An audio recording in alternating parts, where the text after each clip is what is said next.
ಸಹಜೀವಿ ತೂಗುದೀಪ ಕಂಪ್ನಿಯಿಂದ ನಾವಿರೋದು. ಬಟ್ ನಾವು ಸ್ಮಾಲಾಗಿ ಮಾಡ್ತಾಯಿದ್ದೋ. ಈ ಥರ ಇಲ್ಲೇನು ಬ್ಯಾನರ್ಗಳು ನೋಡ್ತಾ ಇದ್ದೀರಲ್ಲ, ಈ ಥರ ಬ್ಯಾನರ್ಗಳು ನಾವು ಹಾಕಿಸ್ತಾ ಇದ್ದೋ. ಈ ಸಲ ಸ್ವಲ್ಪ ಸ್ಪೆಷಲಾಗಿ ಮಾಡೋಣ. ಈಗ ನಾವು ಬೇರೆ ಥಿಯೇಟ್ರಲ್ಲೆಲ್ಲ ಡಿಫ್ರೆಂಟ್ ಮಾಡಿದ್ದಾರೆ. ಬಟ್ ಅಷ್ಟು ಮಾಡೋಕ್ಕಾಗಲಿಲ್ಲ ಅಂದರೂ ನಮ್ಮ ಕೈಲಿ ಆದಷ್ಟು ಮಾಡೋಣ, ಟ್ರೈ ಮಾಡೋಣ ಅಂತ ಮಾಡಿದ್ದೀವಿ. ಬಟ್ ಚೆನ್ನಾಗಿ ಬರುತ್ತೆ ಅಂತ ಅಂದ್ಕೊಂಡಿದ್ದೀವಿ. ಚೆನ್ನಾಗಿ ಬಂದಿದೆ.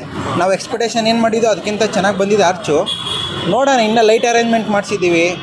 ನೀವೇ ನೋಡ್ತಾ ಇದ್ದೀರಾ ಮೇಲೆಲ್ಲ ಲೈಟೆಲ್ಲ ಹಾಕ್ಸಿದ್ದೀವಿ ನಾವು. ಸರ್ ಏನು ಸರ್ ನಿಮ್ಮ ಸಂಘಟನೆ ಹೆಸರು? ಅಲ್ಲೇ ಇದೆ ನೋಡಿ ಸರ್, ಕರುನಾಡ ದರ್ಶನ್ ತೂಗುದೀಪ. ಕರುನಾಡ ಸ್ನೇಹಿಜೀವಿ ದರ್ಶನ್ ತೂಗುದೀಪ. ಹೌದು ಸರ್. ಎಲ್ಲಿ ಸರ್ ಇದು? ಇದು ಮಾಗಡಿ ರೋಡ್ ಇದೆ sir. Magadi road KP Agrahara. ಗುರುವಾರ ಸರ್ ಗುರುವಾರದಿಂದ ನಮ್ಮದೇನು ಅಷ್ಟು ಸೆಲೆಬ್ರೇಟ್ ಇಲ್ಲ. ನಮಗಿಂತ ದೊಡ್ಡವ್ರು ಇದ್ದಾರೆ ಅಲ್ಲಿ. ಮೇನು ಒಬ್ಬರು ಚಿನ್ನಿ ಅಂತ ಇದ್ದಾರಲ್ಲ, ಅವ್ರದ್ದು ಬೇರೆ ಗ್ರೂಪ್ಗಳಿದ್ದಾವೆ. ಅವ್ರ ಕಡೆಯಿಂದ ಸೆಲೆಬ್ರೇಟ್ ಇದೆ. ಬಟ್ ಅವ್ರ ಜೊತೆ ಜಾಯಿನ್ ಮಾಡಿ ಕಂಬೈನ್ ಮಾಡಿ ನಾವು ಮಾಡ್ತಾಯಿದ್ದೀವಿ ಸರ್. ಬಟ್ ಅವ್ರ ಕಡೆಯಿಂದ ಬಿರಿಯಾನಿ ಆ ಥರ ಪ್ರೋಗ್ರಾಮ್ಸ್ ಇದ್ದಾವೆ. ಇನ್ನು ಲೈಟ್ ಅರೇಂಜ್ಮೆಂಟ್ ಇದೆ, ಕಟ್ಔಟ್ ಕಾರ ಹಾಕ್ಸೋದಿದೆ. ನಮ್ಮ ಕಡೆ ನಮ್ಮದು ಅಂತ ಇದು ಮಾಡಿದ್ದೀವಿ ಸರ್. ನಮ್ಮ ಸಂಘದಿಂದ ಇದು ಮಾಡಿದ್ದೀವಿ, ನಮ್ಮ ಗ್ರೂಪಿಂದ. ಅದೇ ಬೇರೆಯವರೆಲ್ಲ ನಾರ್ಮಲ್ ಬ್ಯಾನರ್ ಓಡಿಸೋದು ಕಾಮನ್. ಅದು ಒಂದು ಆರ್ಚ್ ಮಾಡ್ಸೋಣ ಡಿಫ್ರೆಂಟಾಗಿ. ಇವಾಗ ಅವರು ಹೊರಗಡೆ ಇಲ್ವಲ್ಲ, ಸ್ವಲ್ಪ ಸ್ಪೆಷಲಾಗಿ ಮಾಡೋಣ. ಅವರು ಆಚೆ ಇರೋ ಟೈಮಲ್ಲಿ ಕಾಮನಾಗಿ ಮಾಡ್ತೀವಿ, ಈ ಟೈಮಲ್ಲಿ ಮಾಡೋಣ ಅಂತ. ಸರ್ ಇವಾಗ ನಿಮಗೆ ಇನ್ನೊಂದು ಸಿನಿಮಾ ನೋಡೋಕೆ ಕ್ಯೂರಿಯಸ್ ಆಗಿರ್ತೀರಾ ಸರ್? ಆಲ್ರೆಡಿ ಆ ಟ್ರೈಲರ್ ನೋಡಿದ್ದೀವಿ. ಟ್ರೈಲರ್ ನೋಡಿದ ಮೇಲೆ ಇಷ್ಟು ಸಮಥಿಂಗ್ 56 ಮೂವಿ ನೋಡಿದ್ದೀವಲ್ಲ ನಾವು. ಕಂಪೇರ್ ಮಾಡಿದ್ರೆ ಈ ಮೂವಿಲಿ ಡಿಫ್ರೆಂಟ್ ಏನೋ ಇದೆ ಅನ್ನೋ ಎಕ್ಸ್ಪೆಕ್ಟೇಷನ್ ಇದೆ ನಮಗೂ. ಅವರೆಲ್ಲ ಸಿನಿಮಾ ಹೌದು. ಈಗ ನೋಡ್ರಿ, ಕಾಟೇರ ನೋಡ್ದೋ. ಕಾಟೇರಲ್ಲಿ ಅಷ್ಟೊಂದು ಎಕ್ಸ್ಪೆಕ್ಟೇಷನೇ ಇರಲಿಲ್ಲ.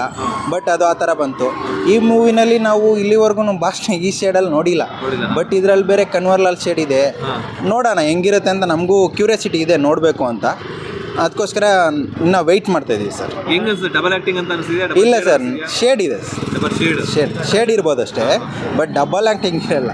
ಯಾಕಂದರೆ ಕಾಮನಾಗಿ ಗೊತ್ತಾಗುತ್ತೆ ಪಬ್ಲಿಕ್ಗೆ ಡಬಲ್ ಶೇಡ್ ಯಾವ್ದು ಬರುತ್ತೆ, ಆ್ಯಕ್ಟಿಂಗ್ ಯಾವ್ದು ಬರುತ್ತೆ. ಬಟ್ ಗೊತ್ತಾಗುತ್ತೆ, ಶೇಡ್ ಇರುತ್ತೆ. ಶೇಡ್ ಐ ಥಿಂಕ್ ಪಾಸಿಟಿವ್ ಮತ್ತು ನೆಗೆಟಿವ್ ಎರಡೂ ಇರುತ್ತೆ ಸರ್. ಬಟ್ ನೋಡದೆ ಹೇಳೋಕ್ಕಾಗಲ್ವಲ್ಲ. ಈಗ ಎಕ್ಸಾಂಪಲ್ 2 ನಿಮಿಷ ಟ್ರೈಲರ್ ನೋಡ್ಬಿಟ್ಟು 2 ಅವರ್ ಫಿಲಮ್ ಹೇಳೋಕ್ಕಾಗಲ್ಲ ಅಲ್ವಾ? ಹೌದು. ಸೊ ಹಂಗೆ ಬಟ್ ಡಿಫ್ರೆಂಟಾಗಿ ಮಾಡಿದ್ದಾರೆ. ನೋಡುವ ಹೆಂಗೆ ಬಂದಿದೆ ಅಂತ ನಾವು ಎಕ್ಸ್ಪೆಕ್ಟ್ ಮಾಡ್ತಾಯಿದ್ದೀವಿ. ಆ ಥರ ಬಂದಿದ್ರೆ ನಮಗೂ ಒಳ್ಳೆಯದು. ಬಟ್ ಹೇಳಿ ಅಲ್ಲ, ಅದ್ರ ಜೊತೆಗೆ ಅವರು ಇಲ್ಲಿ ಹೊರಗಡೆ ಇದ್ದಿದ್ರೆ ಹೌದು, ಇನ್ನೂ ಡಬಲ್ ನಮಗೆ ಎನರ್ಜಿ ಇರೋದು ಅವ್ರು ಇದ್ದಿದ್ರೆ. ಇವಾಗಲೂ ಎನರ್ಜಿ ಇದೆ, ಬಟ್ ಒಳಗಡೆ ಇದ್ದಾರಲ್ಲ ಅನ್ನೋದು, ಒಳಗಡೆ ಒಂದು ಕೊರಗಣೋದಿದೆ ನಮಗೂ.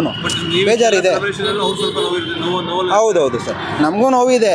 ಈ ಟೈಮಲ್ಲಿ ಬೇಕಿತ್ತ ಅಂದ್ಬಿಟ್ಟು ಅದನ್ನು ಮಾಡಬೇಕಲ್ಲ, ನಮ್ಮ ಕರ್ತವ್ಯ ಅದು. ಯಾಕಂದರೆ ಫ್ಯಾನ್ಸ್ ಆಗಿದ್ದೀವಿ, ಮಾಡಲೇಬೇಕು. ಅವರೇ ಮೆಸೇಜ್ ಕಳಿಸಿದಾರಲ್ಲ. ಹೌದು ಸರ್, ನೀವು ಸೆಲೆಬ್ರೇಟ್ ಮಾಡಿ ಅಂತ ಹೇಳಿದ್ದಾರೆ. ಸೊ ಇಲ್ಲೇನು ಆಗದೆ ಇರೋ ಥರ ನಾವು ಮುಂಜಾಗ್ರತೆ ಮಾಡ್ಕೊಂಡು ಮಾಡ್ತೀವಿ ಸರ್. ಓಕೆ ಸರ್, ಅದೊಂದು ತುಂಬ ಇಂಪಾರ್ಟೆಂಟು. ಸೊ ಯಾಕೆಂದರೆ ದರ್ಶನ್ ಫ್ಯಾನ್ಸ್ ಅಂದ ತಕ್ಷಣ ಕೆಲವರು ಬೇರೆಯವರು ಬಂದ್ಬಿಟ್ಟು ಉಳಿಯಿಂದ ಅಂತ ಕೆಲಸ ಮಾಡ್ತಾರೆ. ನಿಮ್ಮ ಜೊತೆ ಸೇರಿಕೊಂಡು ಏನೋ ಒಂದು ಇದು ಮಾಡೋದು, ಅನಾಹುತ ಮಾಡುವಂಥದ್ದು, ಸೊ ಇಂಥವ್ರು ಮಾಡೋದಂತ ಕೆಟ್ಟ ಬರುತ್ತೆ. ಸೊ ಹಾಗಾಗಿ ನೀವೇನು ಎಲ್ಲ ಫ್ಯಾನ್ಸ್ಗಳಿಗೆ ಏನು ಸಂದೇಶ ಕೊಡೋಕ್ಕೆ ಇಷ್ಟಪಡ್ತೀರಾ?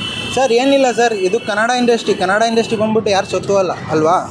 ಎಲ್ಲರದ್ದು ಪಬ್ಲಿಕ್ ತಾನೆ ಕನ್ನಡ ಇಂಡಸ್ಟ್ರಿ. ಬಂದು ಫಿಲಮ್ ನೋಡಿ ಎಂಜಾಯ್ ಮಾಡಿ. ಅದನ್ನು ಬಿಟ್ಬಿಟ್ಟು ಜಗಳ ಆಡೋದು, ಫ್ಯಾನ್ಸಿಸಮ್, ಅದು ವಾರ್ ಗೀರ್ ಅವೆಲ್ಲ ಬೇಡ. ಬರ್ತೀರಾ, ಎಂಜಾಯ್ ಮಾಡ್ಕೊಂಡು ಹೋಗಿ. ಡಿ ಬಾಸ್ ಬಂದ್ಬಿಟ್ಟು ನಾನೊಬ್ಬನಿಗೋ ಇಲ್ಲ ಬೇರೆಯವ್ರಿಗೋ ಸೀಮಿತವಾಗಿಲ್ಲ, ಇಡೀ ಕರ್ನಾಟಕಕ್ಕೆ ಸೀಮಿತವಾಗಿದ್ದಾರೆ ಅವರು. ಅವ್ರು ತೆಗ್ದಿರೋದೆಲ್ಲ ಕನ್ನಡ ಫಿಲಮ್. ನಾನು ಬೇರೆ ಹೀರೋಗೂ ಇದು ಮಾಡಲ್ಲ. ಯಾಕಂದರೆ ನಿಮಗೆ ಗೊತ್ತು, ಕನ್ನಡ ಬಿಟ್ಟು ಬೇರೆ ಭಾಷೆಗೆ ಅವ್ರು ಹೋಗೋದು ಇಲ್ಲ, ಅದು ಗೊತ್ತು. ಬಟ್ ಬನ್ನಿ ಕನ್ನಡ ಫಿಲಮ್ ಬೆಳೆಸಿ, ಅದೊಂದು ಹೇಳ್ತೀವಿ. ಅದು ಬಿಟ್ಟು ನಾನು ಬೇರೆ ಇವರಾಗೆಲ್ಲ ಇದು ಮಾಡಲ್ಲ ಸರ್. ಯಾವ ರೀತಿ ಸ್ಫೂರ್ತಿ ಆಗಿದ್ದಾರೆ ನಿಮ್ಮ ಇದಕ್ಕೆ? ಸರ್ ಏನಿಲ್ಲ ಸರ್, ಅವ್ರು ಬೆಳೆದು ಬಂದಿರೋ ಆದಿ ಇಷ್ಟ ನಮಗೆ ಅಷ್ಟೇ. ಅವ್ರು ಹೆಂಗೆ ಬಂದಿರೋ ಆದಿ ಇದೆಯಲ್ಲ, ಸೊ ಅದು ಇಷ್ಟ ನಮಗೆ. ಹೌದು ಸರ್. ಈಗ ಒಂದು ಹಾಲಕ್ಕೋ ಹುಡುಗ ಬಂದ್ಬಿಟ್ಟು ಈ ರೇಂಜಿಗೆ ನಿಲ್ತಾರೆ ಅಂದರೆ ನೀವೇ ಥಿಂಕ್ ಮಾಡಿ. ಸೊ ಅದಕ್ಕೋಸ್ಕರ ನಾವು ಫ್ಯಾನ್ಸ್ ಆಗಿರೋದು ಅಷ್ಟೇ. ನಾನು ಕಳಸಿಪಳ್ಳೆಯಿಂದ ಫ್ಯಾನ್ಸ್ ಆಗಿರೋದು, ಅವರ ನೋಡಿ ಫ್ಯಾನ್ಸ್ ಆಗಿರೋದು. ಅದಾದಮೇಲೆ ಇನ್ಕ್ಲೂಡ್ ವೀಕೆಂಡ್ ವಿತ್ ರಮೇಶ್ ಇದೆಯಲ್ಲ, ಅದಕ್ಕೆ ಬಿಟ್ಟರೆ ನಾವು ಎದುರುಗಡೆ ನೋಡಿದ್ದೀವಿ ಫೇಸ್ ಟು ಫೇಸು. ಸೊ ಅದರಿಂದ ಅವ್ರೇನು ಅಂತ ನಮ್ಗೆ ಗೊತ್ತು. ಯಾರೋ 4ನೇವ್ರು ಹೇಳ್ತಾರೆ ಅಂತ ಮಾತೆಲ್ಲ ತಲೆನೋ ಕೆಡಿಸ್ಕೊಳ್ಳಲ್ಲ ಸರ್. ಆ ಸಾಂಗಲ್ಲೇ ಇದೆಯಲ್ಲ, ಇದ್ದರೆ ನೆಮ್ಮದಿಯಾಗಿರಬೇಕು, ಬೇರೆಯವ್ರ ಕತೆ ಪುರಾಣ ಬೇಡ ಅಂತ. ಸೊ ಹಂಗಿದ್ದೀವಿ ಅಷ್ಟೇ ನಾವು. ಅದೊಂದು ಹೇಳೋಕ್ಕೆ ಇಷ್ಟಪಡ್ತೀವಿ. ಈ ಥರ ಮಾಡ್ತಾಯಿದ್ದೀವಿ. ಬನ್ನಿ ಎಲ್ಲ ಫಿಲಮ್ ನೋಡಿ ಸೆಲೆಬ್ರೇಟ್ ಮಾಡಿ ಅಷ್ಟೇ, ಅದೊಂದು ಹೇಳ್ಬೋದು. ಸರ್ ಅವತ್ತು ನೀವು ಬಂದು ನೋಡಿ, ಕಾಟೇರ ಏನಿತ್ತು ಅದಕ್ಕಿಂತ ಡಬಲ್ ಮಾಡಬೇಕು ಅಂತ ನಾವು ಟ್ರೈ ಮಾಡ್ತೀವಿ ಸರ್. ಆ ಥರ ಸರ್ ಈಗ ಎಸ್ಪೆಷಲಿ ಇದೊಂದು ಎಲ್ಲ ಕಡೆ ಮಾತಾಡ್ತಾರೆ ಹೊಸ ಸಿನಿಮಾಗಳು ಬಂದ್ರು ಯಾವುದೇ ಸಿನಿಮಾ ಬಂದ್ರು ಪ್ರೊಡ್ಯೂಸರ್ ಸಿಕ್ಕಾಪಟ್ಟೆ ಖರ್ಚು ಮಾಡಬೇಕು ಪ್ರಮೋಷನ್ಗೆ. ಹೌದು but D boss cinema sir, D boss ಅಂದರೆ ನಾವೇ ಇದ್ದೀವಿ ಸರ್ ಪ್ರಮೋಷನ್ಗೆ. ಮಾಡೋಂಗಿಲ್ಲ. ನೀವೇ ನೋಡ್ತಾ ಇದ್ದೀರಲ್ಲ, ನಿನ್ನೆ ದಾವಣಗೆರೆ ನೋಡಿರ್ಬೋದು. ಅದು ಬಂದ್ಬಿಟ್ಟು ಯಾರೋ ಪ್ರೊಡ್ಯೂಸರ್ ಮಾಡಿಸಿದವರು ಅವೆಲ್ಲ ನಮಗೆ ಗೊತ್ತಿಲ್ಲ. ಬಟ್ ಅಲ್ಲಿ ಬರೋದೇ ಕಾಂಟ್ರಿಬ್ಯೂಷನ್ 50% ಫ್ಯಾನ್ಸ್ದು ಅವ್ರ ಕೈಯಿಂದ ಹಾಕೊಂಡು ಮಾಡ್ತಾರೆ. ಯಾಕಂದರೆ ಅವ್ರಂದರೆ ನಮ್ಗೆ ತುಂಬ ಇಷ್ಟ ಸರ್. ದುಡ್ಡು ಇವತ್ತು ನಾಳೆ ಬರುತ್ತೆ ಹೋಗುತ್ತೆ, ಕಾಮನ್ ದುಡ್ಡು ಅಂದರೆ. ಅವರು ಒಂಥರ ಗೋಲ್ಡ್ ಇದ್ದಂಗೆ ನಮಗೆ. ಅವ್ರನ್ನ ಕಾಪಾಡ್ಕೊಳ್ಳೋದು ನಮ್ಮ ಕರ್ತವ್ಯ. ನಾವು ಮಾಡ್ತಾಯಿದ್ದೀವಿ ಸರ್ ಅಷ್ಟೇ. Thank you. ಹಾಗೆ